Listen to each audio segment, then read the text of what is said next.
ಆಕಾಶವಾಣಿಗೂ ನನಗೂ ಒಂದು ಬಿಡದ ನಂಟು. ನನ್ನನ್ನು ಬೆಳೆಸಿದ್ದು ಆಕಾಶವಾಣಿ ಅಂತಲೇ ಹೇಳ್ಬೋದು.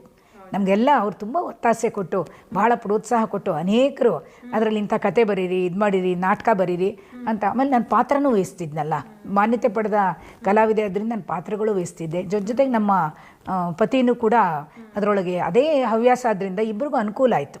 ಪೂರಕವಾಗಿ ಒಬ್ರಿಗೊಬ್ರು ಕೆಲಸ ಮಾಡೋಕ್ಕೆ ಆಸಕ್ತಿ ಇದ್ದಿದ್ದರಿಂದ ಅನೇಕ ನಾಟಕಗಳಲ್ಲಿ ನಾವಿಬ್ಬರು ಭಾಗವಹಿಸಿದ್ದೀವಿ. ಮತ್ತು ಅವರು ಬೇರೆ ಪ್ರತ್ಯೇಕವಾಗೂ ಭಾಗವಹಿಸಿದ್ದಾರೆ, ಅವರು ಬರೆದಿದ್ದಾರೆ, ನಾನು ಬರೆದಿದ್ದೀನಿ. ಆಕಾಶವಾಣಿ ನಂಟು ಹೀಗಿದೆ. ಆಮೇಲೆ ದೂರದರ್ಶನ ಶುರು ಆಯಿತು. ದೂರದರ್ಶನಲ್ಲೂ ಕೂಡ ಮಾನ್ಯತೆ ಇಬ್ಬರು ಪಡೆದಿದ್ವಿ.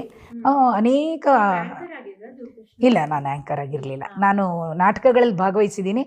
ಅನೇಕ ಸಾಹಿತ್ಯಿಕ ಚರ್ಚೆಗಳನ್ನ ನಡೆಸ್ಕೊಟ್ಟಿದ್ದೀನಿ. ಅನೇಕರನ್ನ ನಾನು ಸಂದರ್ಶನ ಮಾಡಿದ್ದೀನಿ.